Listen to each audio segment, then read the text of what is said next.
Go for it. Good evening, everybody, and welcome to another episode of the Disgustingly Resilient podcast with myself, Aidan, Will, and you may have noticed that we have a fourth member of the, what would be the trilobe, has now gone to the quadlobe. Dan Abnett has joined us, so a great Hello. pleasure to have you on. Pleasure to be here. Thanks for inviting me on. Oh no, it's really good. Yeah, we've apologies everyone for the slightly late start. I had just some fun work meeting stuff that got kicked back and just got back as quick as I could. But yeah, luckily Dan decided to stick around and hang around for us. So we what we thought we'd do tonight is talk a little bit about not strategy and not tactics, not codexes. I think we've talked about all of that for about the last month quite extensively, and I think Aidan's sick of making videos on models around the table. So what we thought we'd do is cheat and get Dan to talk majority for this. Yeah, I think that's good. Dan, how have you been? Anything particularly exciting happening this week or last couple of weeks for you? Oh God, yeah, no, always. I've been nice and busy, very busy. I always am. I discovered early on in my career that the best way of producing stuff that I was happy with was to be too busy, so that everything is produced under pressure. So, just in the last couple of months anyway, I've finished a 40k novel. I've started another one. So one's delivered, one's signed off, and another one's started. I'm doing lots of work on the sort of comic stuff I usually do. Last weekend I was at a great gaming convention in Gillingham and meeting lovely people. One of the first times I've been out in ages to actually meet people face to face, which I sorely miss because it's all very well sitting at home in your desk writing, but it's actually to meet people and to hear what they've got to say. And obviously it's lovely when they're enthusiastic, but it's also really fascinating when they say, what about this? And I didn't like that bit. And, and that was a fantastic, fantastic experience. So yes, very busy as ever. Excellent. Will, how are you? I'm good, thank you. Yeah, I'm very good. So I did think as well, it's probably worth, so Dan Abnett, for the people who are watching, because some people might have tuned in expecting the usual rules and lore, is someone who's been instrumental in creating the 40k universe and background. So when I was a kid, before I went on, the lore was like 2 A4 pages that were like just stuck to the back of a rule book and mainly pictures. Dan Abnett is one of the people who fleshed out and sort of wrote a lot of the Horus Heresy novels and stuff. So for the people who are wondering why we're not talking rules tonight, it's because we have Warhammer royalty in the house, and we're gonna. If you've ever chosen an army because you liked the background to it, then this man has had a lot to do with that. There you go. We're also not talking rules tonight because I don't know any of them. And as I said at the beginning, we spend way too much time talking about rules, and GW using a different bit of syntax, which throws the internet up in arms about what that interpretation now actually is. So, Aidan, how are you? I am good. I am just running around making sure technical stuff is fine because I'm just like, I am listening on my Mrs. PC to watch volume levels and everything because I don't have all my usual tools on me at the moment. But I am very good. I'm very happy to have Dan on. As again, the game wouldn't be the game, even though like I said, we love tactic sides of it and like playing to the best. But I mean, there's a reason we don't just play with those little green plastic army men we had when we were kids and children growing up. And it's because that even at the high-end competitive that we all are, we still are engrossed in the lore. We have our favourite characters. I know it's weird, but Typhus is still my favourite character in 40k. I know he's a bastard, but I love that about him. He is our Erebus. He is. Yes. So yeah, I'm just absolutely buzzing to have you here, and as like Will and David said, sort of the founder of the 40k lore, you're almost, you could say you're the Primarch of the lore. Well, you could.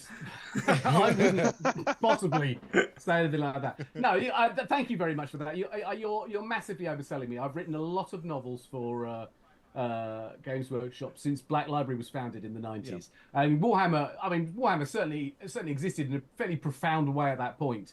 So I had to learn it in its early iterations as much as everybody else and work out. The trick was the job that we had as writers at the foundation of Black Library as you know it today was to find a way of expressing that in terms of fiction. It started off in comics and then short stories and then into novels itself, and that requires a different way of looking at this universe that we all love and appreciate. And also in terms of just working out ways of talking about it, because again there was a huge amount of lore actually, but it was all specific to the tabletop and the battlefield. So when I started writing some of the novels and I was writing about sort of what might be described as like domestic or everyday things, I realized there wasn't a word for it because there never had to be a word for it before. So a lot of the I suppose the bulk of the lore, if you want to put it that way, that I have invented has been in terms of vocabulary and ways of talking about the universe. When I look at codexes nowadays, I'm delighted to see they're absolutely full of words that I know I use because there wasn't a word for something. What were a couple of those examples? Oh, well, Voxcaster. Promethium as a fuel. I mean, all of these sorts of things, loads of turns of phrase that just stuff that happens in the world, and we realised that there wasn't a word for it. Obviously, the top level lore in terms of the way the armies and the factions work comes from the studio, and then we interpret it into the novels and try and do stuff like that. And obviously, in terms of the Horus Heresy, that was the biggest bite of the lore that we ever got to do. 20 years in the making, and that was by invitation by GW, who said, we know people like this. It's never been fleshed out. What material we have for it is contradictory. Can you see if you can turn it into a coherent story that preserves the essence of what we would? And so that was, and that, when we started doing that, we were very excited. And I honestly don't think that we ever thought we would finish it. And then we did. Yeah. And 20 years had gone by and we were all much older. Wow, 20 years. Yeah, I know. I love that. I love what you basically described when they said what they gave you. I mean, that's basically one of the wildest briefs. Take all of this, make it make sense, and by the way, it's eventually going to be so sprawling that it's going to take we honestly did not know any of those things. This is going back to what it would be about 2004, something like that, maybe 2003. I can't remember when the first meeting was. We were all, and by all I mean the individual authors who were writing the start of the series. We were all already working for Black Library. We all had, in many respects, successful series underway. We were already writing novels. And we were summoned for this project, and the remarkable thing was the guy who was head of the IP at that point. He was a great guy. Came in with this great stack of codices and rule books, and going back to the some of them absolute antiques because they went back to the beginning of it. And they're all crinkled. They're all stuffed full of post-it notes and page markers. And we spent a day where he went through one by one. So it was mentioned here that, and it was mentioned here that, and back then. Of course, that law, the heresy law, had been, and we all know this, but it had been invented piecemeal as colour text in the background. It was never intended to present a particularly coherent story because it was the mythical foundation, 10,000 years earlier, mythical foundation of everything that was mattered to the game. And there, like I said, he took us through all that, and we had noted at the time on day one we were going, well, that doesn't agree with that, and that's a different version of that. So we thought, well, actually, this is like the basis of dare I say it, a kind of famous set of religious scriptures, or sort of something like that, where historically speaking, different people have set down their account of something, and they don't all agree. And our job is to do that. So we set out to do that and to track it. And I honestly think that when we started, we thought, well, we don't know if this is going to work. We're excited. We want to see this. We don't know if it's going to go down well. So surprise number one, it did. We also, I think, in our naivete, thought that it would be maybe we get 12 books out of it. That's one of the things I was going to ask you is did you at that point? I mean, I'll get you to talk a little bit about your background in a moment. But I always wondered that whether when you started, whether you were like, maybe this is good for a few. We thought well, maybe people. Like I said, we thought about a dozen novels. We thought we could probably tell the big strokes of the story in that.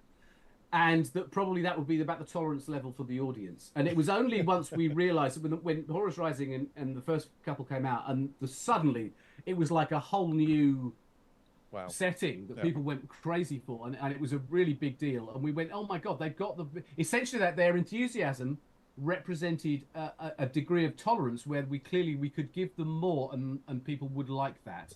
Which meant that after those first three novels, we started to go, right, let's sort of move slightly sideways for a while and tell interesting stories about different legions, how they're getting involved, actually spend the real set. Again, I don't think even at that stage we thought it would last as long as it did.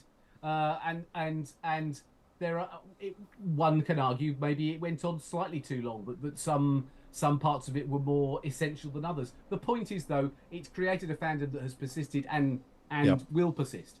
I think the biggest job really that we had was, over the last few years, was doing the Siege of Terror and bringing it all home. Actually, that is to say, sticking the landing. It's all very well starting. Yeah, doing the journey. Popular. It's all very well having a really long journey that people are patient enough to follow you through, but you've got to make the destination worthwhile, and that was the big thing. So yeah.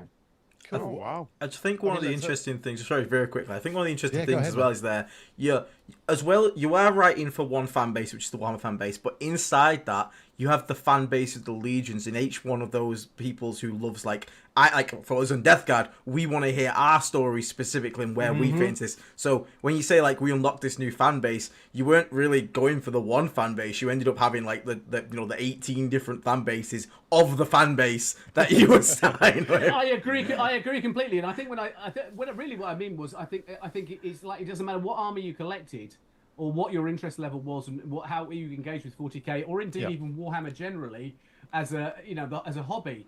The Horus Heresy somehow was a unifying thing that everybody could find something to like in, which I guess we could have expected but couldn't have guaranteed. And you say the 18, and that's fair enough. That's a good way of dividing down those fan bases because of the legions. But actually, it's a great deal more than that, because I am aware through years of doing this and talking to people and engaging with people that some fans are people who are all about the rules. Some fans are people who are all about the miniatures. Some fans are people who are all about the lore, or all about essentially the role playing of the game and the characters. And there are some fans, many fans, increasingly over the years, who actually, dare I say it, aren't that interested in playing the game, but have discovered the universe is great and access it via the fiction. So for them, the fiction is the crucial thing. And that in itself is a big deal. So you're talking about 18 plus separate fan bases gathered together that themselves divide down into subcategories and sections and different types of players and different types of engagement with the game. And that's an interesting thing. Well, I think it goes even worse, and I think you're an architect of your own, kind of making the world for your own back, so to speak, on that, because it's not even then that. You've also then got the people who love characters. So if you look at Eisenhorn, Ravenna, and then I guess even within those books, they're like, maybe I just like one of the characters that's associated with the main character as well. Yeah. The story transcends the models, I think, is a good way to summarise, isn't it? Like the stories outgrown the game in many sense. It's like I think they work. You do meet people. They work. I think they work very happily in tandem. I mean, our idea is to essentially with the books, I would say, is first of all to entertain you, to give you more of the atmosphere and flavour of what the universe is like, to supplement what the game does so brilliantly, but also give you a way of accessing that universe when you haven't got the table in front of you and you aren't lugging your army around or whatever like that. So you can be sitting on the bus and you can still be engaged in Warhammer. And further, now they're doing, for instance, audiobook versions of what we all do, which I think is fantastic. There's a further dimension to that. So you don't even have to be reading a book. You can be doing whatever you're doing, including, and I think this is one of the most important things to do, you can be painting your miniatures whilst you listen to the stories about the universe. So you're not, you no longer have to sort of subdivide the chores associated with being part of Warhammer. You can enjoy that atmosphere and flavour whilst you're doing a very creative but often sort of quite painstaking job that preps you for your game, where you will extend your own lore. So it is. But everything feeds everything else. We wouldn't do any of what we do if it wasn't for the fact that we're making these amazing miniatures and we have this great lore to base the stories within the setting. We're constantly being updated with what is happening so that we can reflect and include that. And vice versa, you see the lawmakers, as it were, in the studio going, oh, that's a really interesting thing. I mean, the Horus Heresy is a great example. What we did with the books was so instantly successful. They immediately went, we've got to do stuff with this because people want it. It's not a matter of, there's money to be made. It was really a case of people want it. They want the Heresy era vehicles. They want the Heresy era figures. They want all those sorts of things as well. So everything connects together in all sorts of interesting and often unexpected ways. It's really good, Dan. I think could you take us back a bit to the beginning of your career? So with Marvel 2000 AD, that kind of period, like then Black Library. How did all that happen, and then what drew you into 40k? Just before you jump into that, Dan, I do have one question linked just for Talkbox to keep it on top. Have you ever painted a miniature? Have you ever? Yes. Oh God, yeah. I just wanted to ask that quickly before we start. No, as we were talking before we started, I back in the day I used to love playing role-playing games. I still do. Dungeons and Dragons, Traveller, RuneQuest, Call of Cthulhu, stuff like that. And literally as a kid, I used to paint my own miniatures to play those games with. And although I don't play Warhammer as often as I should, I still get my local shop to set up like demo games for me, so I can understand how the rules work, see what latest iterations are, and I quite often buy my own both miniatures and sometimes vehicles and paint them up, particularly vehicles. My recent book was Interceptor City, which is an aeronautica novel that's the sequel to Double Eagle. And in order to write that, I went out and got myself a lightning strike, and I built it and I painted it in the colours so that I could sit here at my desk and actually work out what it looked like. You know, sort of understand the machine by having a three-dimensional physical object here, which I could then ask questions to Forge World about could it do this, and you know, because it's so that sort of thing happens a lot. So I've got a small collection. I haven't got an army, but I've got a small collection of miniatures and titans and stuff like that I've painted or I've got very talented friends of mine to paint that represent quite often a cross section of the stuff I've done. You know, so I've several Eisenhunters and Gaunts and all that sort of stuff. Oh, fantastic! Oh, I'm only glad I asked that question. Your question though was about where how I did you get started? Yeah, sort of by accident, really. Okay, I was always I've always been imaginative. I've always loved science fiction, and I sort of grew up. My favourite activities really were drawing pictures and telling stories. That I was a creative kid. I got into the first thing that I was about 8 or 9 years old when I discovered sort of comics, that is to say Marvel comics, American superhero comics. Thought they were brilliant. Realised at that point that I could do my two favourite hobbies, writing stories and drawing pictures, at the same time by creating my own comics, which is what a lot of people did. So I did that. I ended up not going to art college, which is what I thought I would do, but going to university and reading English. And then thought, well, by that stage, I thought the writing part of it is the thing I'm really interested in. And I got out of university looking for a job and managed to land a job as an editorial trainee at Marvel in London for the UK division. Awesome. Where I essentially learned how comics work from the inside. It was a fantastic and very exciting thing. This is back in the day, this is slightly pre-desktop, so everything was like the physical paced up and learning how to commission artwork and stuff like that. And we were back in those days. We were Marvel UK as opposed to the American parent. Marvel UK was producing a lot of newsstand comics for like junior titles like Thundercats, Transformers, Ghostbusters, Mr. Men, Care Bears, that sort of thing. And did they do Overkill? Yes, that was slightly later. That was slightly later. And I Death's Head was one of my favourite characters. In like, well, Death's Head 2 is the one that I wrote. Death's Head 2. Yeah. He's my... So we were doing. I was the assistant editor on Ghostbusters for 2 years, and I wrote all the Spengler Spirit guides. So you cut your teeth doing these things, and you also, as editorial trainees, you're being encouraged to write stories so that you could better understand how stories work, so you could then edit those stories when they were coming in for freelancers. And I did that for a long time. I wrote just about any of those things I've just mentioned, and many more. Thomas the Tank Engine, whatever, anything that I could get my hands on, I wrote. And learned how to do it, and I also learned how to apply my creative talents not only in terms of writing a script for a comic, but also how to get hold of, as it were, a license, a franchise like, say, Thundercats or Ghostbusters, and understand it so I could write stories that the licensing company would approve without sort of doing something like, that's not how it works. So I learned a lot of discipline in those early days. And then I was enjoying the writing so much that I eventually went freelance as a writer, stopped my day job, went freelance as a writer. And I was a comic book writer for the best part of 10 years, working for Marvel UK, obviously. And that's when I got into things like Knights of Pendragon, Death's Head, Overkill, all those sorts of things. But also Marvel US, working on things like The Punisher and Iron Man and stuff like that. And then DC, working on projects for them. And then 2000 AD, starting out with Judge Dredd and working up over the years, created many different strips for 2000 AD.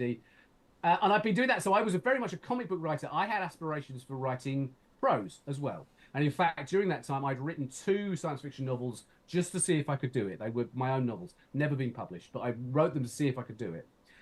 And at that point, by a sheer coincidence, we're talking probably mid to late 90s here, I got contacted by Games Workshop, who were at that point just down the road from me. I was in Derbyshire, and they said, we are trying to launch comics, primarily at that point, based on our game Warhammer 40,000 and Warhammer. And I had been they were looking for freelancers, writers and artists who would take on this work, and I had been recommended because someone had seen me writing a couple of issues recently for Conan for Marvel. I'd done Conan for Marvel. Okay. And they said, well, he can clearly write sort of sword and sorcery, which is really not does not equate to Warhammer, but nevertheless, it was somebody. And they said, why don't you come in for a chat? And I came in and I said, look, I was key. I knew who Games Workshop was. In fact, they were, to me, they were one of the sort of pillars of my childhood. There was like Forbidden Planet and 2000 AD and Games Workshop. They were the things that I'd been really engaged with as a kid. And I'd read White Dwarf in its first sort of 100 issues when it covered all the role-playing games that I'd loved playing. So I wasn't necessarily aware of Warhammer 40k or Warhammer in detail, because both of those things had happened whilst I was at university. But I did know what they were, but most particularly I knew what sort of Games Workshop's visual style was from artists like the great John Blanche and everybody else. I sort of knew that they had a flavour of their own. So when I went in to meet with the editors, who would be the editors at Black Library, they said, can you write some sort of sample pieces? Can you basically audition? Yeah. And I said, yeah, but I've got to do a lot of research because I don't know the universe. And they said, don't worry about that. We can correct the factual stuff, Got you. the names for things.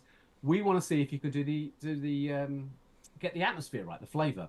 And so I wrote a couple of pieces for them, but they went, yes, you absolutely can. We didn't even call it grimdark back then. That phrase hadn't been yes, you can. And in fact, there were lots of people, lots of artists and writers trying to do this work, and a lot of them who were really great, really talented people could not get that. So I really thank my childhood reading of things like White Dwarf for just capturing that flavour. And that's how I started out with them, and it was just another thing I was doing. And I started out writing comic strips for them, and then after a few months of doing that and enjoying that, they said, "Would you like to write some short stories?" I went, "Yes, I would. Thank you. Writing prose, fantastic." So I wrote the first few short stories, which included things like the first Ghost short stories. Yep. And then, to my astonishment, they said, "Would you like to write a novel?" And I went, "You're gonna pay me to write a novel?" They went, "Yes, we are." So, and that was amazing. That was when First and Only happened. So that was not only my first. It wasn't my first novel because I'd written two before. That was You've my written first your two ones, written my first published novel, and at that point, and that was great. And now a lot of, I'll just say this out of illumination, I suppose. Really, a lot of writers, if they start off in some discipline, like comics, for instance, or I don't know, writing for magazines or something like that. If their aspiration is to write novels, by the time they get to write novels, they tend to stop doing the other things. And all these years later, I have not. So I still write for Marvel and DC and 2000 AD. I've been writing for 2000 AD now for longer than it existed when I read it as a kid, before I started writing for it. Created so many strips. So I keep writing comics because I love the format of comics. I love the comics form. I love telling stories. I've had some huge success in doing it. Guardians of the Galaxy being the really obvious one that they made the movies out of. But I love the form. But also, writing a comic is a comparatively short time. You can write a script for a comic in a matter of a day or two, and then you get the satisfaction of finishing a job and sending it off. And it's also a team sport where you're working with an artist. And you're doing things like that. So when you're a novelist, which I am the rest of the time, except for when I'm writing games like Alien Isolation or Darktide. But anyway, so when you're a novelist, you take on a project, a novel, but simply by dint of how big it is, 100,000 words minimum. Yeah. That's going to take you months to do it. If you're only doing that, it can be a real slog, and it's there's nothing alleviates the pressure of doing it. And you've got to wait all that long before you get the satisfaction of finishing something and sending it off. Yeah. So I maintain that one of the reasons that I have been prolific over the years is that I write a novel, but every couple of days I'll stop, and I've had enough. I'll stop and I'll write something for 2000 AD. I'll write whatever's due for Marvel or whatever. Write it, get a quick fix of finishing a script. Freshen the brain by writing something completely different, set in a different universe, and then feel refreshed to go back to the novel. Whereas a lot of writers, I think, would just have to take a week off. I don't. I flit around all over the place. In fact, and that refreshes you. Yeah, keeps it going. So whenever I get bored or stuck with anything, I just go and do something else and fill my time up. And that way I can deliver faster. So I think, so yes, that big break of writing First and Only was a huge deal to me. And obviously then led to, I don't know what the head count is now. I know I've written something like 72 novels total. Not all of them are Black Library, but most of them are. Yeah. That's just a process that I do. So I've always got at least one novel on the go, and then whatever game and comic work is happening at the same time, just to make the whole thing more dealable with. That's impressive. So did you write the first ever Games Workshop novel then? Was that you who penned that? Technically, well, it depends it depends how you measure it. I think First and Only was either one of or the first of Black Library as an imprint, as an entity, as an entity in its current incarnation. Obviously, prior to that, there had been several. Bill King had written some stuff like that for Spaceballs and stuff like that, and Ian Watson had written some absolutely wonderfully bonkers early books. Because Black Library took several goes at trying to get a publishing arm going, and I still love Bill's stuff, and actually Ian's books like Inquisitor and Space Marine are books that I still go back to, not because the lore is in any way canonical anymore, but I just loved the imagination there, and actually they were very influential actually when I was trying to conceive of things with a deliberately retro feel for The End of the Death, the final Horus Heresy novel. Just going back to what Ian had done all those years ago and going, yeah, it was bonkers then, because the writing was as bonkers as some of the early illustrations. But in terms of the current unbroken lineage that runs from the 90s onwards, I think First and Only was the first. I think I'm right in saying that. I think it was the first. If it's the book I'm thinking, I remember. I think it was the first novel I bought as a kid. They have an encounter with a Chaos Space Marine who was never called him a Plague Marine, but it was very much written to be a Plague Marine, like a foul smell. Was that you who wrote that? And I think that is actually the second Gaunt book. There is a bit in. I'm trying to remember my own continuity here. It might be the second. But anyway, yes. Come to like a tunnel or something. I think I can't remember because it was a very long time ago when I read it. And it's a long time ago since I wrote it, so. I was just going to ask what was the first time presumably that would have been the first time you'd wrote a Space Marine to a novel, or a Plague Marine, lots of detail. When I started, I will say this: when I started out writing the novels, particularly, I actually tried to avoid writing about Space Marines. And I'll tell you why.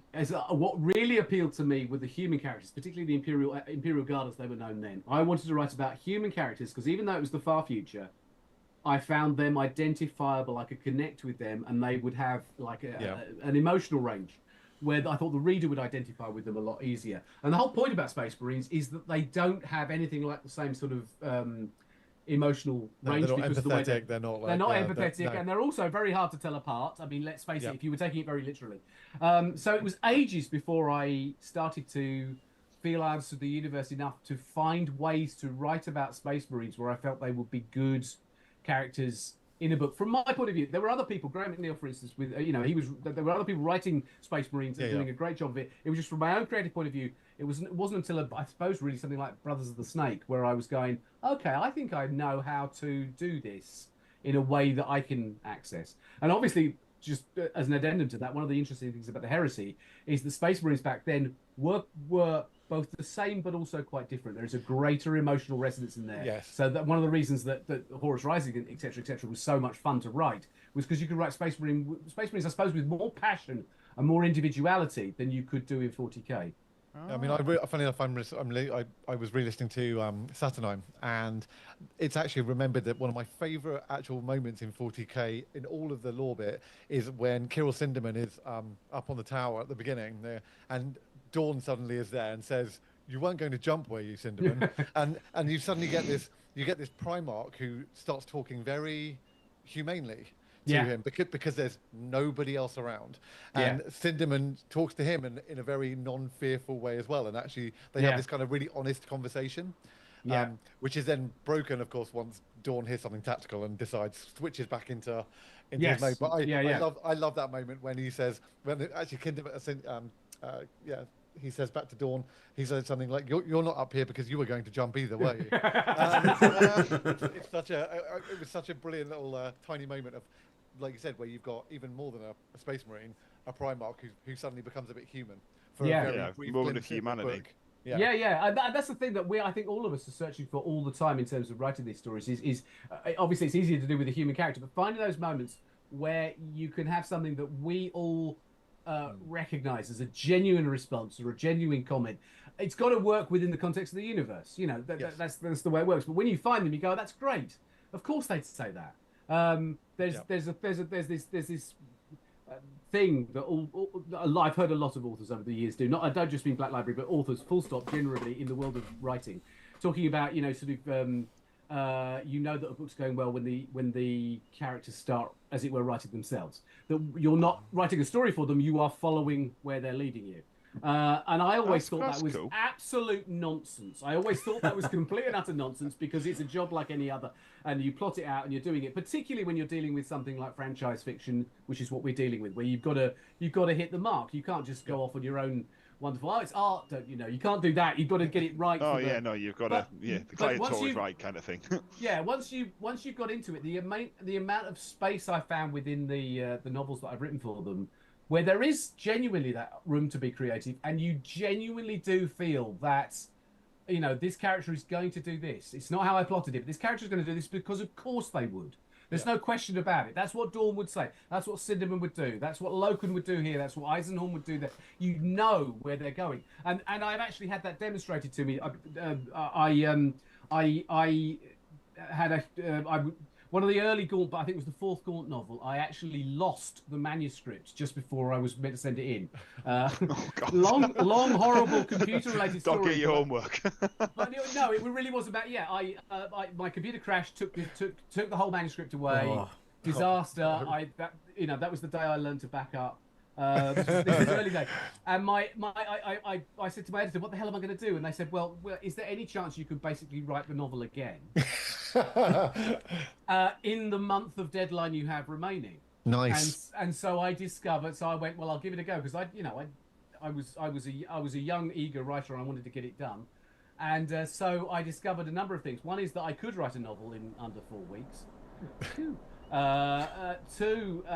that the important thing, the weird thing was that writing it, the second version of the novel was better than the original one that I'd lost, because it's almost like that had been a dress rehearsal, and now I was going into it, just going, but I was also, and this is a spooky moment, but I was writing the novel so fast, there was no time to muck about. I just had to get it down, There'll be a little bit of polishing up, but not a lot.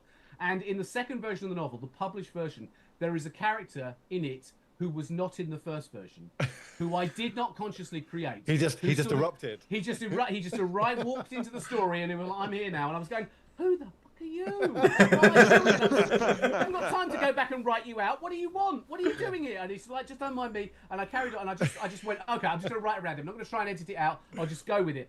That character then became a major character who was the chief villain for the next 4 novels. Now, now obviously I created that character. Yeah. I did not consciously create that character. That's brilliant. The name, nothing. He just arrived, and at that point I went, "Oh, maybe that's what when authors say that they're right. That actually, the characters sort of write themselves sometimes, and it was a very, very spooky moment. But it was a really interesting. To come out of such a disaster, it was a really interesting thing to find out the way that the kind of. You can go into a sort of zone, and the creative process just takes over, and you go, "How did that happen?" Like okay. 20 pages later, when did I write that? Yeah. It happens to me all the time. Yeah. That's amazing. So, go on, Will. No, so I had a question. So I've listened to you do an interview before. You did it on Forged Narrative, I think, years ago. And one of the things that I really liked about that particular interview, because you talked about, I think it was, you wrote a book about one of the Titan fights, and you'd gone and done loads of research, like sort of into like First and Second World War tank battles and what it would have been like being like a pilot in a tin box. Yeah. I wanted to ask, what did you do to sort of research like the sort of the Nurgle sort of side, the Death Guard and these sort of Nurgle demons? Well, did you? Do you know what I mean? I was kind of curious. Not as easy to do. I mean, yeah, you're right there. That and I've said that in a number of different interviews because it's true. And people say, well, they always say, talk about your process. And I go, oh, do I have to? But all right then. One of the things that I think that my obligation as a writer of this and a writer of fantasy and science fiction generally is to create worlds in the form of words that you as a reader completely believe. If I can make you believe it and it feels authentic, then job done. And obviously, if I was writing about a historical period, what I go and do is research it, and then try and get those details accurate. And you can't go and research Titans, as you pointed out. That was Titanicus when I was writing that. It's not a trick. The process that I use is to go find out, identify, and then research the closest real-world analog to the thing that I'm going to be writing about. So I can't research Titans, but I can research, like you said, World War I tanks. I can research submarines, U-boats, anything where it's crews inside a claustrophobic environment. And then everything I learn about that experience from reading eyewitness accounts or books about it and that kind of stuff, I try and filter backwards through a sort of 40k lens and go, okay, now this is Titans. So that when you read about the Titans, you're going, it's got a feel of what they call verisimilitude to this, because it is about a crew in a metal box. It's just a different metal box. And I do that with almost everything you'll find in my novels. I've sort of done that with it. I've gone, well, I don't know what that is, really, because it's a made-up thing. But I'll find something that's like it and find out more about that, and then try and write about it as if it was a real thing in order to convince you that it's real. So when you get to certain things like, for instance, the warp, and chaos generally, or as you say, Nurgle, it gets a lot harder because they are much harder to find sort of analogues for those things that can be researched in realism. I mean, you can research disease and plagues and stuff like that. Fine, sure. And I am also, this sounds a weird thing to say, but about 15 years ago, I discovered I was epileptic in the most dramatic fashion. I'm fine now, thank you very much. But the experience of having weird absence seizures and stuff like that, I think, informs a lot of the way I talk about the warp, because it's about the time slipping away and strange things happening. You lose memories, all sorts of things like that. So essentially, I think over the years of doing it, I've learned more and more and more to look at the real world, stuff that happens to me, anything like that, and going, okay, in 40k terms, what could that be? What is that experience telling me? How can I translate that? What do I need to research to understand that? So with Nurgle, I love the Death Guard, absolutely. I haven't written about them anything like as much as I'd like to.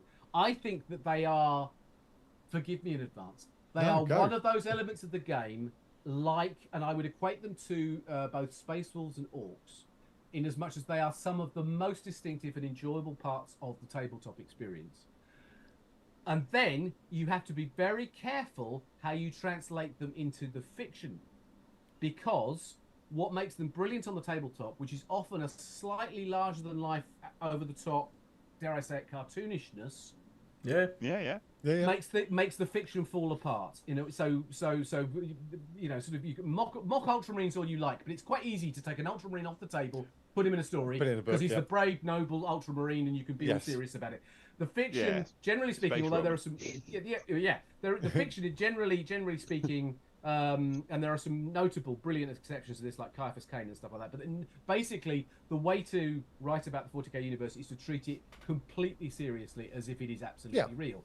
So if you've got a space Viking drinking mead, that's hard. If you've got a giant green orc who makes things faster by painting them red, that's hard to do that. And if you've got some disease thing wandering around, you know, it's hard. They're happy about it. Yes, it's really hard to frame that in a way that you think, well, would that be like in reality? Because it's all very well seeing it for a moment and going, that's amusing, but sustaining that through a story, you go, there's never any relief from this. You know, the horror of Nurgle is so persistent and ongoing. How do you do that? So to me, it's not so much doing a lot of research, although I did, about diseases and use, you know, in the End of the Death, for instance, where the Death Guard features extensively in terms of their battle with the Dark Angels. And I love that matchup, because it seemed to me I really want to do something sort of like Dark Age Arthurian with the Dark Angels, that sort of like something out of the movie Excalibur. And I thought they are, you know, the Death Guard are the perfect foes for that sort of. Pelting rain, darkness, flies, all this stuff going on. They're great, but they were very much the antagonistic, monstrous foe looming out of the darkness. I didn't have to personalise them particularly. And in fact, because of the nature of the End of the Death, which is about the collapse of Terror into the Warp, where almost everything that is possible is happening, I could make them more and more and more melodramatically weird and strange and macabre and go over the top there, because it was right for the moment. In Saturnine, you mentioned, which is earlier, before that is really sort of dug in. It hasn't happened. Slightly more restrained. They were still the Death Guard, and they were still diseased and strange, but they had to anchor them slightly. I relish the opportunity at some point, I hope, to write Death Guard in what I would describe as a sort of more ongoing, normal situation. It's not like I want to write a book with, you know, day in the life of a Death Guard. What's normal? What did you have for breakfast today? Oh, I get up at 5, and you know, nothing like that. But I think there's got to be a way of writing it where you sort of not so much normalize, but stabilize the idea of what that thing is and what it is like to be that, and why you would have embraced that as well, and make it understandable. Not to make you go, oh, I want to be that, but to go, I understand this now in the same way that I might understand a complex alien creature. I understand if you like, if not a life cycle, then that existence, the state of existence that it is, because it's like Khorne. The idea that Khorne is just like day and night, 24/7, no sleep, running around with a chainsaw, hacking people to pieces. And after a while, it wouldn't be. It wouldn't be. You just sit down somewhere. You know, we have downtime. Yeah. Yeah. And what does that downtime represent? Because obviously with the Imperial Guard, it means, you know, getting in your sleeping bag in your trench. But what does it mean to be the Death Guard? The other really important thing about the Death Guard that I think is crucial to understand, and it's even somebody like me who's been working in the lore for a long time, and it's easy to forget. So many people deliberately, accidentally equate chaos with an infection. The idea that if you succumb to chaos, you have somehow caught chaos, and it's invaded you, and it's getting worse, and it's like a disease. It isn't. That's not how chaos works at all. So the problem with Nurgle and the Death Guard is that because their thing is disease, it is quite easy for a writer to sort of get carried away and conflate those two things. Yeah. You know, I have caught a nasty plague, and therefore I have got, you know, either literally like that, or just simply... chaos is more like a political movement, isn't it? It's more like it's an anti-establishment movement. It's a choice. It's a kind of religious, sacred faith choice. You welcome it in. Yeah, but yes, and what it distorts in you is what was there already. Yes. Then on top of that, if you are aligned to a particular power of chaos, like for instance Nurgle, you might then get the attributes that go along with that. For instance, you know, the disease and the pestilence, or the blood of Khorne, or whatever like that. But they are entirely different. They are entirely different sort of suite of gifts that you get after you have made that choice. It's you know, it's like I don't know what it's like. It's like the runner-up prize on Who Wants to Be a Millionaire. You know, here's your £1 million, but you've also won this Nurgle. There's a price to pay for everything. That's the way it kind of goes. But I think that's it, and I think that's the thing I've always found is quite tricky to remember with Death Guard, is not to get so excited that you forget that distinction. And I think because I think a lot of us do. I think you probably even find in some, dare I say it, in some codexes, they will talk about chaos loosely using words, and it's easily done. It's the same way that everybody by their very nature, whenever we talk about the human brain in the real world, about the way the mind works, we always talk about it in terms of the way a computer works, and vice versa. When we talk about computer, we talk about the way the human brain works. They are completely different things. We have overlapped the vocabulary because it's useful and it gets the point across. And I think the same thing is true between that sort of idea of disease and infection and with chaos. They're very distinct. I think it's really interesting. I think from the bit that, so I started playing the game because I was reading the books, and I'd read the books for a long time beforehand. And at the time, my friend who hassled me during lockdown to start playing the game, I happened to have been reading one of the Death Guard books. And the thing that actually drew me to them was and this is obviously my understanding of it through someone else's writing, but was that though the Legion had fallen to chaos, it still, the thing I quite liked about it was that it still gave me the impression that it was still trying to retain its solidarity as a legion, and it was and that was kind of, whilst that is like decaying, like everything else is, the bonds between everything is crumbling away slowly as it descends further, but it was the fact that it was still trying to cling on to what it was, and to feel that, you know, yes, we don't agree with that anymore, and we have gone this way, but we are still a structure of a legion that still there's some bit of the Imperium still in there. Yeah, there's something haunting and tragic about that, and I think that's why that the Nurgle is so appealing, because it really does, in the terms of Space Marines particularly, it really does come across as that sort of, the idea of that kind of medieval curse of you know, in return for this great power, you will be, you know, you'll be plague ridden, and, you know, all these sort of things. But I think it's also there's something about the sort of fecundity of disease, you know, the rapid acceleration of viruses, those sort of hot temperatures, the sort of bacterial, all those sorts of things. It's also weirdly about life. It's about agitating overgrowth of life, and that in itself is quite terrifying. And when and also that bacteria thing, again, in the End of the Death, there's one piece quite early on when the Death Guard are moving towards the Mountain of the Astronomicon, where you get a section that's written from Typhus's point of view, where he uses the plural, we. He talks about we. and you think he's talking about the Death Guard, but you get to the end and you realise he's talking about himself. Yeah. Because he is this host multitude hive of life. He's like a gestalt, isn't he? Kind of. Yeah. And I was sort of pleased with that because I thought that's a way of thinking about it. That I think with all of the sort of chaos powers, you tend to think about them as like, oh, they're human with this. And actually, no, there's a transformation occurs that Typhus, for instance, does not think about it in terms of human or even post-human. He's changed completely into another form because of what's happened to him. Yeah, because people refer to Typhus as Typhus, host of the Destroyer Hive, but to Typhus he probably just is the Destroyer Hive. We are the Destroyer Hive, which is quite interesting. Oh, that's cool. But the fall of the Death Guard's almost tragic, though, isn't it? Because Typhus wants to fall. Whereas Mortarion also does it because he almost does to save his legion. Well, he does it. Yeah, he does it as a sacrifice to stop them suffering. Yeah. That of course is actually in all sorts of different ways quite a common theme for all the legions that sort of willingly through their Primarchs submit to chaos. There are so many, and I would include Horus in this absolutely. Is that it's the absolute tragedy of making a choice that is a bad choice, that is the choice that only you could make. And reaping the consequences to the point of despair and regret. I always think Perturabo, for instance, is raging about everything. Horus himself, I like to think that in the closing stages at the end of the death, for instance, you're getting a sense that for all his monstrous raging, that Horus himself is aware that he did something terrible. There's something Shakespearean about that, It's wonderful. Sorry, I was going to say it's wonderful because actually it's even earlier in Saturnine. There's where he's calling his Akari Malagurst. Yes, And he's talking to Abaddon. And he says, he asks me to fetch something from his chambers, and when I bring it back, he doesn't remember why. And you're like, you just see this who was the shining star of the Imperium is already just being torn apart and slowly drifting away. It's really. I remember when I first got Horus Rising, the first novel out there. So many people said to me, "That was amazing." One of the things I wasn't expecting was how much I loved Horus pre-Lapsarian Horus. Horus as a War Master, he was just amazing. I liked him so much. It was such a tragedy he fell. I went, that's the point. Isn't it?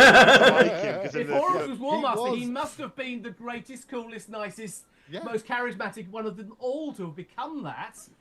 Yep. And then he falls, and everything that was great about him becomes an awful version of that. But actually, that is also a result of that charisma and pride and arrogance and aggression and all those wonderful qualities he had as a Primarch are exactly what manifests in the sort of the mirror of what he becomes. So I was sort of surprised that people were surprised by that. Because if he started the Horus Heresy pre-Heresy, if he started the books dressed in black, brooding, going, "I'm going to have you all," is he the right choice for War Master? I think there's something going on there. Is everything all right at home, Horus? And it was he's got to be that. He's got to be as admirable as Dawn or Sanguinius. He's got to be one of those characters that you go, "Oh my god, he's great. He couldn't possibly ever be the villain." That is the tragedy of the Horus Heresy, that the one who couldn't possibly be the villain is the villain. Yeah. And with the crossover of the Horus Heresy, just I'm going to combine a couple of questions here. One is so behind the scenes, how do you guys, as the authors, collaborate to kind of ensure that your weaving story kind of aligns in the right places? Or I think that's one bit. And then secondly, do you feel as authors that you kind of own a bit of the galaxy, or like a bit of the timeline that's kind of your, or do you believe each other? Like you would say, oh, I don't know, someone else owns that piece. It's weird. So first of all, that thing I was describing to you earlier, where we had those initial meetings where the IP boss came in and took us through. That became really the template for all the meetings after that, which we then would held on 2 or 3 times a year. But obviously correspond with. We all got to know each other, correspond with each other by email and phone call in between times. But those meetings, we usually have a 2-day period where we would sit around the table and we would just brainstorm the hell out of whatever the next bit was. We'd work stuff out. Sometimes we'd work stuff out that we knew we wouldn't get to for years. Or we'd work out where we were going to need to do some heavy lifting because there was a big gaps in the narrative and all this kind of stuff. And then we divvy up the work between ourselves and work out things. And novelists, generally speaking, but all of us, we sort of knew each other from game states, but we weren't at that point friends. And it's a solitary life writing a novel. It's a solitary occupation writing a novel. So the idea that we could collaborate in the way that, say, games devs or comic book people would collaborate was not guaranteed. And over the years, there were a few sort of arguments and, debates about how things should work. But what became extraordinarily clear fairly early on was that we all wanted it to happen. And we actually all got on really, really well in our different ways. And that those meetings were enormously good fun, where we would sort of joke with each other in order to get to the next great idea, because you could all come into the meeting with great ideas, but it's when you throw them up in the air and you start talking about them that other ideas that would never have occurred to any one of us individually start occurring. And then this extraordinary process whereby absolutely none of us was precious about an idea. I could have come out with the best idea in the world, but it was something that would fit it into the book that, say, Jim was writing, and so Jim would get it. It's and vice versa. Jim would say something, and it would, but that's going into grand. We were like, oh no, but that's my thing, and to the point where, in our sort of separate Black Library careers, I was sort of well known for Eisenhorn and Gault's Ghosts, so the Imperial Guard, and Graham was known for the Ultramarines, the Real Ventress stuff. So, for instance, we were fairly carefully guarded about that. So, for instance, if outside the Heresy I'd said, I want to write an Ultramarines book, I think my editor would have said, well, kind of Graham does the Ultramarines. Do you want to pick a different chapter? That kind of thing. But when we were in the room, I remember quite clearly a few years in when we got to the Battle of Calth, and I had just blithely assumed that Graham would write the Battle of Calth because he was Mr. Ultramarines, and so we got there and said, okay, the next book has got to be the Battle of Calth. And everybody looked at Graham, and he went, "What are you looking at me for?" He said, "Well, we thought you'd want to write it." He goes, "I don't care.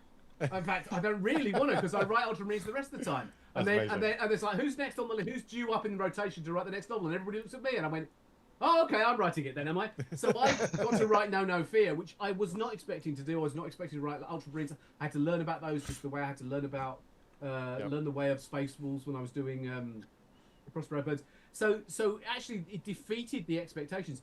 As we went on, as the years passed and we developed these things, still meeting on a regular basis, even up into when we got to lockdown.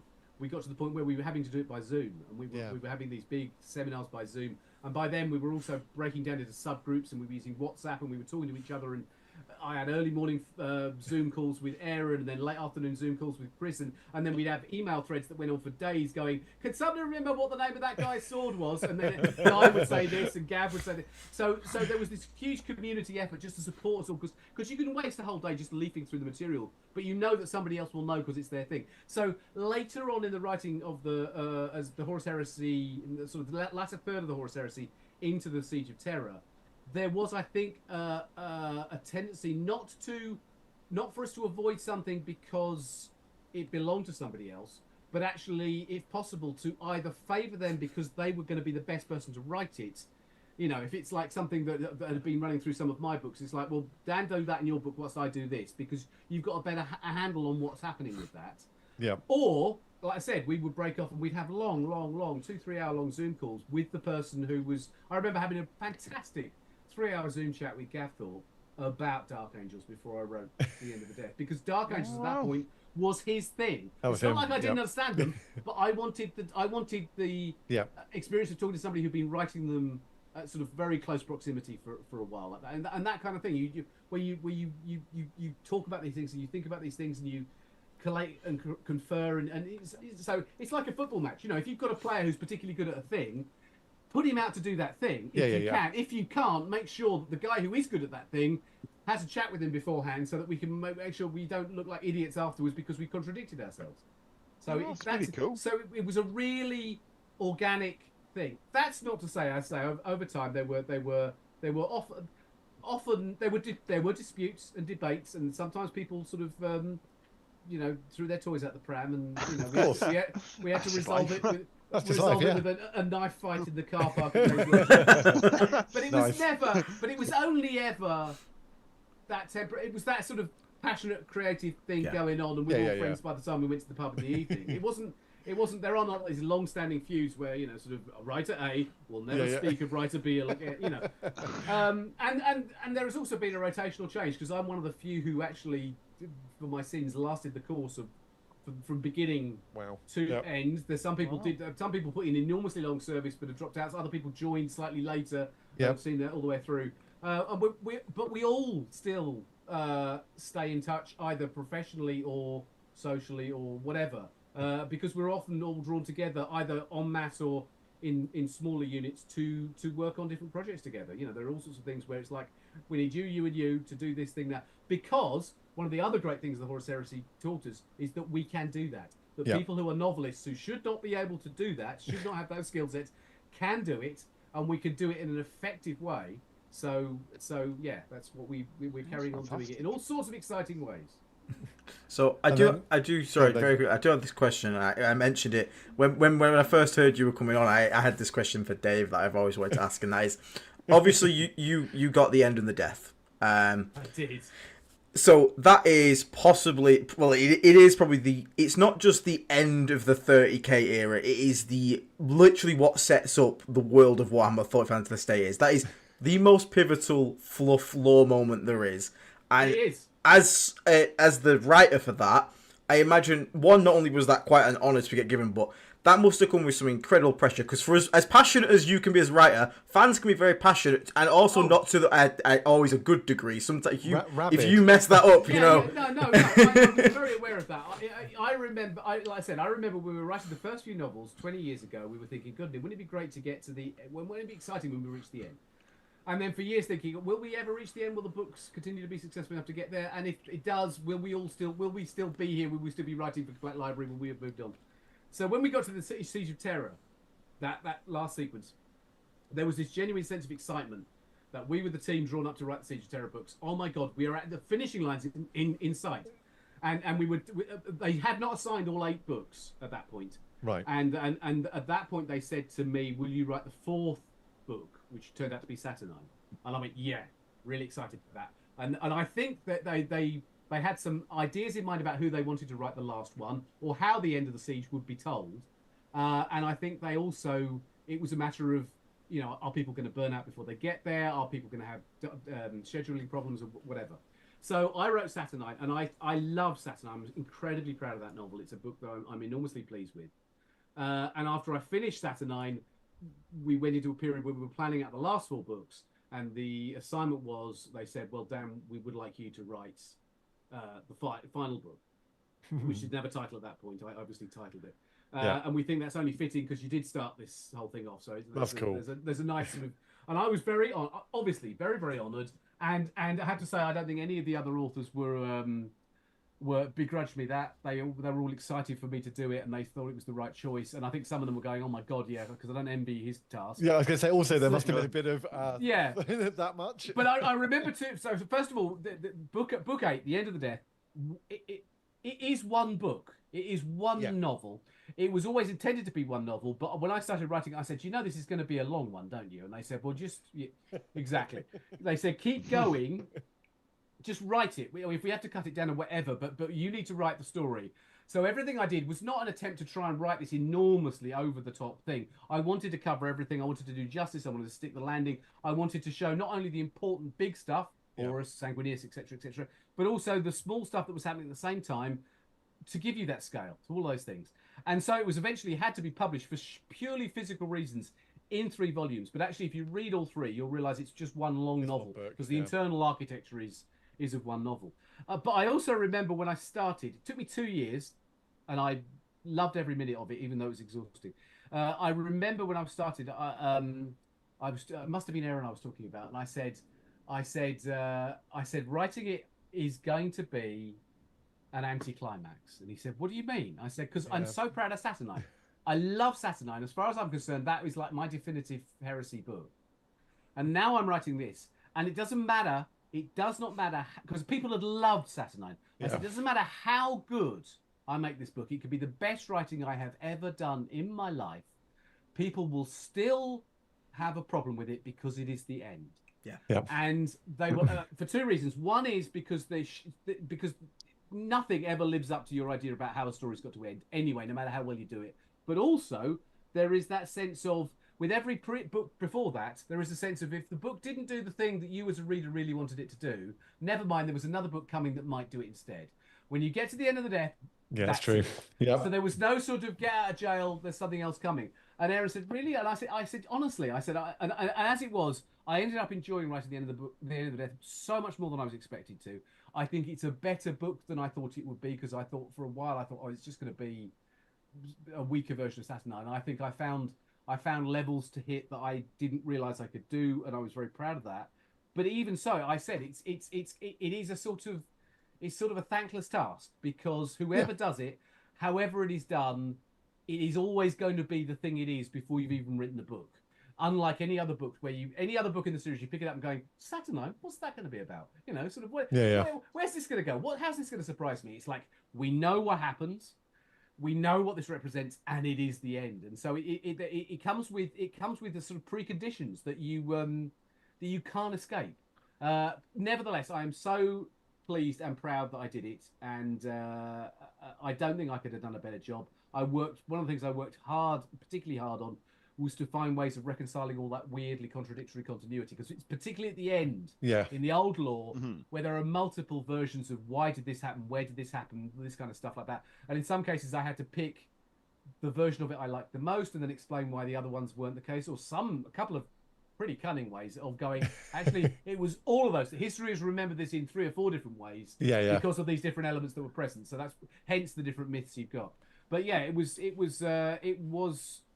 a huge, and I have never written a book that has required so much constant note-taking and research just to keep on top of stuff. Because as you say, the fan base is enthusiastic. Yeah, and they will jump on anything that you get wrong. I'm sure there are errors there. If there are, it's because the Terra was saturated by the warp at the time, and therefore things aren't quite the way they would normally be. But nevertheless, it's like painstakingly going through it line by line, going, is that right? Is that the right word? Wow. Is that the right 5th sergeant along on the left with the right? All of those little things. Have I got? And some of the research that went into it that is you would almost pass by invisibly because it is so ridiculous. There's a bit early on, I think, when Horus is briefing the troops, briefing his officers on board the Vengeful Spirit, and he starts talking about the deployment, and somebody says, "Who are these people over here?" And it's where the demons have started to show up. And Horus, quite matter-of-factly, because the warp is within him, starts to name all the different units, and everybody kind of goes, "What the heck?" Because he's got coming up. Now, every single one of those weirdly made-up, strangely spelled names in that section comes from somewhere in the lore. Usually Realm of Chaos or some of the old books, but some of them are from other books. Some of them, there was not a single one that I made up. I went back and I've got to find all these things because I want them to be there. I don't want this just to be sort of make it up as you go along nonsense. I want people, because even if it's one reader somewhere who goes, "Oh my god, I remember that from 1988."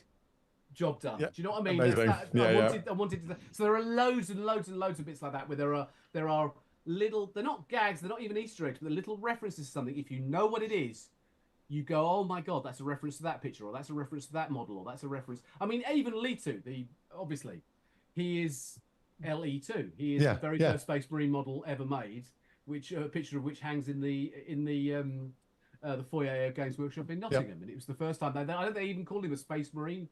I can't remember exactly what he was, but he's definitely a Space Marine. And I remember at the time thinking, that's really cool. A sort of prototype. Wonder how I can use that. And so all of those things. There is a kind of rationale that goes back either to the lore or at least to the history of the hobby and the game and Games Workshop and my association with it, because it's there for a reason. It's part of the texture.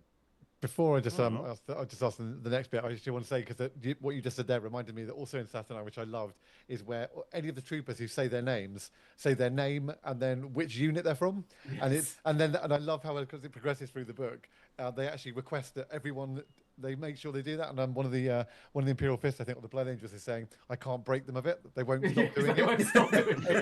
Every time I talk to someone, they say their name and then their unit, because they've just been mashed together. It's their identities. It's really good. What I was going to say was building on your talk about the end and the death, which, Gaz, I'm sure everyone who's going to watch this, and we all personally are, thank you for writing that down. It was incredible. Was then, I think, the audiobooks, we talked about that earlier. I'm a huge fan of the audiobooks. I have over 300 of them, I think, on my phone. I listen to many of them over and over again. Like my favorite ones, like I said, I'm re-listening to Saturnine for about the 4th time. But how? So if you look at some of the narrators and the team that work on that, so Toby Longworth, John Banks, Jonathan Keeble, Have you got a personal favorite? And I want to combine this with the question of when you just sit and read words as a reader, you have obviously you go to that wonderful place in your mind where you're seeing the characters, and to you personally, they have a feel and a look and the landscape around them. How do you feel when you get voice talent like that adding to it? Do you like that as an author? That's kind of part two. Yeah, I know, I absolutely do, because I think it's completely legitimate. There's nothing to stop you getting the book and going away and reading it yourself. The book, once I've written the book, the sort of book essentially belongs to the reader or the person, So over the years, for instance, the number of times I've gone to a convention, I've met somebody, and they've started talking to me about one of my books, enthusiastic. I love the book, and I'll realise that they are pronouncing the name of a character. I'm not going to say wrong, but not the way I imagined it to be pronounced. And instead of going, I think you'll find that character is called this, I'm going, no, that's fine, because that's their version of the book. So I think you do. Whenever I read, and I'm a voracious reader, you inhabit your own space and you do that. I think listening to an audiobook is a different experience. It's like a sort of, it's certainly performative, but it's almost a theatrical experience. And I think that's too. I think you could almost read a version of a Black Library novel and then hear the audiobook and have those as two separate experiences. That is to say, almost like two different versions of the same thing. I am so glad that they're doing them. I think they're doing them brilliantly. As I said earlier, because of the access that it gives people to the universe when they might be busy doing something else that means they can't even pick up a book to read it. I think it would be very unfair to me to pick a favourite reader, because I think the professional talents are amazing. I think the only two remarks I would say about that is I think sometimes it's a shame when the regular reader on an ongoing series changes. And it's not because somebody else is not as good. It's just that isn't it a shame you've got a different voice? I remember some of the things, not Black Library stuff, but some of the things I listened to on audiobooks, and then halfway through they'd change the reader. Right. Like, oh, I was used to him or her reading that. I have a particular shout out to Toby Longworth though, because he's just a brilliant person. At one point, they probably rescinded this offer though. At one point, they wanted me to read one of my own books. Okay. Because they've got a studio at the Black Library, and they say, come up for a couple of days and read the book. And I was thinking, well, I think you want a professional, but I was still like that. I often enjoy it when I have heard over the years authors doing the audiobook version of their own books, and I think that'll be an interesting thing to do. But it's a performative version that you enjoy for what that is. And bear in mind, I've also over the years written specifically for audio, for Black Library audio, for Black Library animation, for various other bits and pieces, and I've written for audio for Doctor Who and all sorts of different things like that. So I have it, and for games, Alien Isolation is a good one. Shadow of Mordor, where we're writing for actors to speak, and it is always a thrilling experience because you think I've written a line there that couldn't possibly be said in more than one way.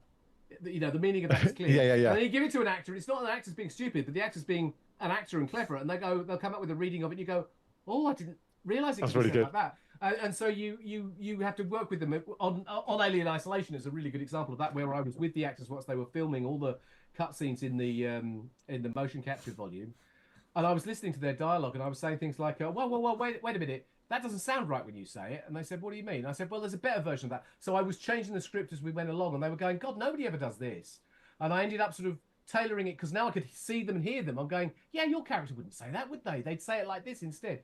And if there's an opportunity to do that in sort of audio drama and stuff like that, which Black Library has done for a while, and as I say, I've done it for Doctor Who. Did some for.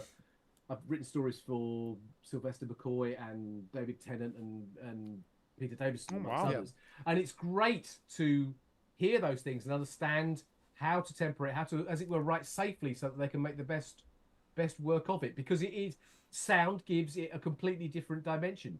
I think even if I did sit down and do an audio version of one of my books, you'd probably as readers go, oh God, was that line meant to be like that? That's not how I read it in my head. So it's just it adds, it's additive. I don't think it's better or worse. I think it's just adding to the experience of engaging with Warhammer as a thing to do. And I'm glad you listened to so many of them. Yeah, no, I love them. I know. I think Dan, we said we'd collar you for an hour, so I will let you go in just 1 second. I think sure. Final two questions would be yeah. I know I appreciate you probably can't say too much about it, but just what was your reaction to the news about maybe 40K moving into the new medium of potentially TV, film, and then finally, if you could tell anyone who's maybe new to the hobby due to the huge surge in it in the last couple of years, and they want to start reading the books, where would you recommend someone reads? What should they read first? Wow. Goodness me, that's handing me a loaded gun, isn't it? As far as the job we of an know interviewer, we know isn't that TV and film stuff is progressing, and they're going to do stuff. Not my place, and I'm actually not able to say anything about that. But I think it's exciting, and I think it's exciting for exactly the same reason the things we were just talking about with the audio. It's another way of portraying this universe. It's another way of explaining it. It's another expression of it. So it may bring new people in. It may be a wonderful opportunity to see things that we never thought we'd see. But at the same time, it's another way of understanding and bringing a kind of life to this thing in the same way that audio dramas are, or speaking books or novels were when we started doing them 25,000 years ago. Or what, you know, that it's just another way. I think it, more than anything else, it proves that Warhammer 40K is a thing completely of itself. It's this kind of fictional gestalt in the middle of all our minds, of which everything else, books, audio, the game itself, are all expressions. They're all interpretations of it. And so I get very excited about it. I mean, God, who wouldn't want to see I know live action stuff like that? I mean, we just hope that it matches our. And in that, I think is the biggest challenge, because I think, like as I said when I was writing The End of the Death, is you go people's expectations. People know what they think is right, and they want it to be right. So, but yeah, I don't think it could be with more trustworthy hands, to be honest. So I'm just very excited to see what they do. As far as a jumping on point, goodness me, it's very difficult to say that. There is so much great fiction out there. I would recommend a couple of approaches. If you don't know the Warhammer universe at all, but you've heard great things about the fiction, it would be incredibly easy and selfish of me to say start with one of my books. But that is what I will say first of all. I think if you go and start with the beginnings of the Gaunt's Ghost books, which is a long series about the Imperial Guard, it's just soldiers in a war zone, and it goes on, it develops, the characters get more and more complex as the novels go by. It's like an ongoing soap opera set against a war. You learn about the universe as you go, but you've got humans to identify with fairly early on, and I think it does pay out in some really good ways later. Or with the Eisenhorn books, Eisenhorn books, which is at the moment sort of almost 3 trilogies of books. I know Games Workshop for the longest time have used Eisenhorn as what they describe as sort of a gateway drug to the universe. If they want people to understand it, they give them a copy of Xenos, which is the first Eisenhorn story, which is about an Inquisitor, a sort of, as it were, supernatural psychic detective hunting down demons in the universe. The really cool thing about Eisenhorn, the Eisenhorn series, and Inquisitors generally, is that unlike the game, they don't usually take place on the battlefield. They're not war books. They're more sort of detective, strange. It's grim noir, stories. Isn't it? Yeah, and it's set behind the lines. It's set in the very cities that the war in Warhammer is meant to be protecting, and on those planets away, and that's one of the things when I wrote those books that I had to get to grips with. That's why I invented so many terms, because those things hadn't been written about. We didn't know what those things were called. So that's actually a very good way in. But having said that, there are all sorts of other really cool. There's so many great authors. I mean, Chris Wraight's great. Aaron Dempsey Bowden is great. I mean, there's so many great authors whose works you could just go. So I think maybe if you really don't know what to do, maybe one of the best things you could do is to walk into your local Warhammer shop, where you will find a very friendly person behind the till who is there to help you and encourage you. Get them to talk to you about what the different factions are. This is what Space Marines are. This is what blah, blah, blah, blah, blah. And from that, maybe base their choice. Like going, oh, I like Ultramarines. Okay, what's the good Ultramarine series? I like Imperial Fist, blah, blah, blah, blah. Or take recommendations from people who do like it. If you are being encouraged to read Warhammer stuff, it's probably because you've got friends who are telling you to read it. So what do they like? Very true. Clearly, there must be a reason that they're liking it. So I know I'd recommend myself because I'm safe doing it. But those to me are the sort of obvious entry points to get into it. Amazing, thank you. Aiden, any final thoughts from you or question from you? Maybe. So obviously, sorry you've run over your time a little bit here, Dan. I do appreciate it. I'm happy to talk. So I wonder if we've got two donations that have come in. I just wondered if you could entertain their questions very quickly. Okay, go for it. The first one coming from a fella called Lord Croven. He's got a quick question about how you imagine in Gaunt's Ghosts when the Tanith are carrying like Vox casts or flamer tanks. How do you imagine they still manage to wear the camo cloaks? Do you reckon they're over it, under it? How do you reckon they manage to look around their equipment with those cloaks in your head? Well, I think for the most part, if they're going stealth or they're going through bad weather, the cape will be tucked over all their equipment packs and their Voxcasters in the same way that you will see in modern and in modern day troops and going right the way back into the Second and First World War. They use that sort of ground sheet or cloak or cape to protect their equipment from bad weather and also to protect it from visibility. I think when they're just on regular manoeuvres, they don't have to be in stealth mode. They probably keep it separate and wrap their cloaks up in a bedroll type thing. So yeah, that's how I do it. I'm sure that more than one person has modelled those brilliantly and shown how it works. I'm sure they have. Yeah. So sorry, Dan. I'm gonna have to jump off. My missus has got the tea on. The best closing her, argument for an interview I've ever heard. Exactly. Yeah. So, interview over. So these guys will. I'll take me. I just wanted to say thank you. You've been amazing. Pleasure. You've been so fascinating. Like I say, you really did play a big part in my childhood and bringing sort of like the game to life. So I just wanted to say thank you before I just disappeared. Go and enjoy your tea. And apologise to your missus. Thank you. Terrific call, guys. Thank you. See you in a bit. Thank you. And the second question we got is coming from Dan Rempel, who asks, he says, Death Guard embody a blend of resilience, decay, and perverse loyalty. How would you humanise a Death Guard character without losing the essence of that monstrous, decayed, sort of personality they have? I think that's very much the sort of issue. I mean, I don't know. I can't answer that question specifically because it's actually not a challenge I've set myself yet. I'd love to. The more I think about it, the more I think it's interesting. But I think it would be that understanding of not going, certainly initially, not going too far with that. The idea that person, that Space Marine, is still thinks of themselves as what they used to be. They don't, as it were, acknowledge the way that they have been both changed and transformed by the disease that has come as the attendant gifts, but to also to lean into that into a way that would work perhaps like a horror novel where the reader is aware of the things that the character is not aware of. That to the character, these things have become normalized and they are part of their lives. To the reader, it's like I can't even begin.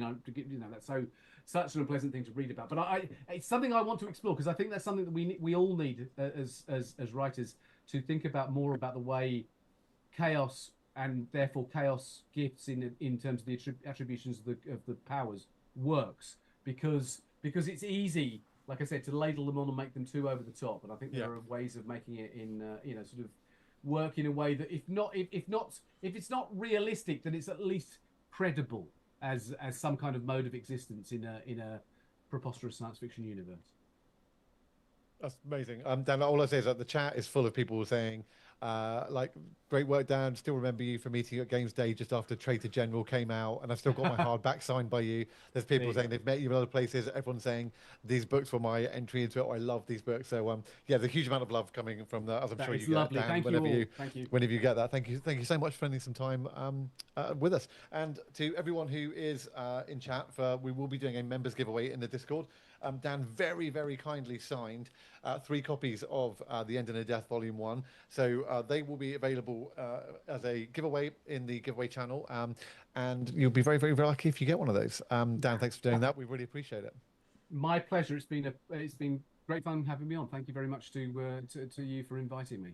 Also, I just want a very quick thing. I wasn't aware you were part of the narrative team for Alien Isolation. Just want to say thank you for the heart attack. Yeah. Shit myself a few times on that one. That's my pleasure. That was a great thing to do. Yeah. Thank you. Yeah. Great. Aidan, any final words? We won't do our usual spiel end out. Yeah, no, don't worry about that. Anything you want to say before we go? No, just thank you so much for coming on. Like when Dave messaged that you coming out, I was like, wait, what? It's like we're just a silly little Death Guard channel, so to get you on is honestly such an honor on our side. Because like Dave said, we literally wouldn't have a channel if you didn't make the world for us to be able to play and exist in this. And even though we are a competitive focused channel, we focus more on the game.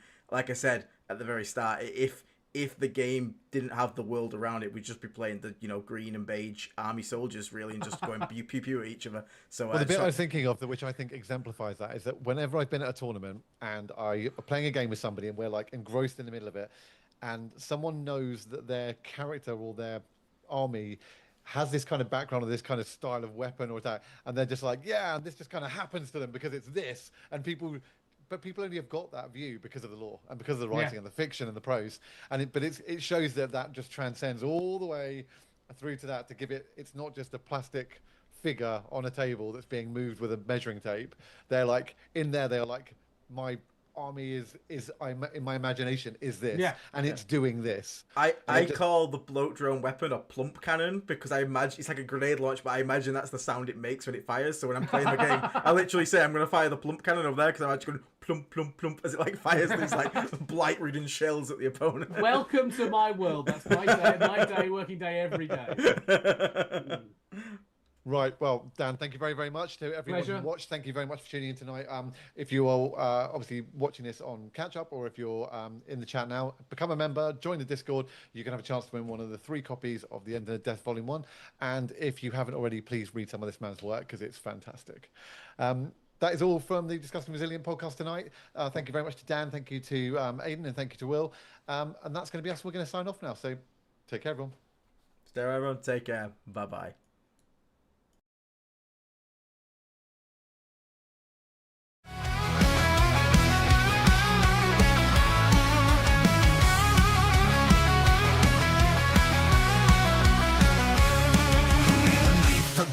Sky we rise, wings of death, clouds of light. The crag will burn, the pure will fall. Mortarian's wrath will consume them all.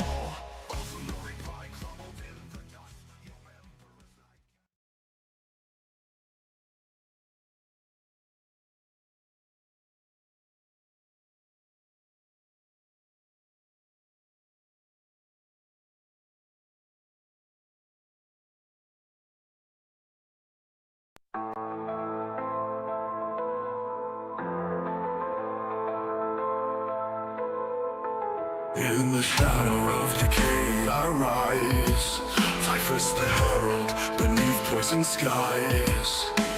With Nurgle's rot I lay most to waste. The Reaper's scythe, no life can escape. Beneath the flies, beneath the filth, I spread the plague with a twisted will. From festering wounds, corruption grows in the heart of death. God, where despair flows. I am the harbinger, the bringer of disease. In Nurgle's name I spread death with ease. Desolate walks with me hand in hand. Rivers of filth drown the land. I am Typhus, master of decay. In the name of ruin I claim the day.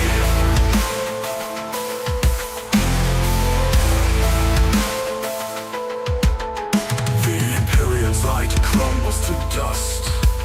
Wherever I tread, rot consumes the just. Space hulks reek of a foul rebirth. Carriers of plague across the cursed earth.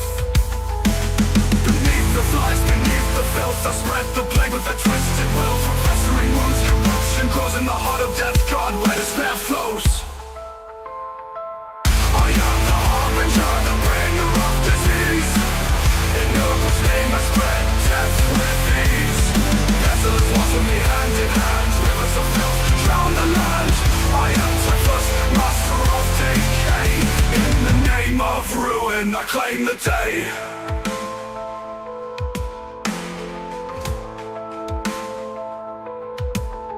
The Imperium's light crumbles to dust. Wherever I tread, rot consumes the just. Space hulks reek of a foul rebirth. Carriers of plague across the cursed earth. Beneath the flies, beneath the filth, I spread the plague with a twisted will. From festering wounds, corruption grows in the heart of death. God, where despair flows. I am the harbinger, the bringer of disease. In Nurgle's name I spread death with ease. Desolate walks with me hand in hand. Rivers of filth drown the land. I am Typhus, master of decay. In the name of ruin I claim the day.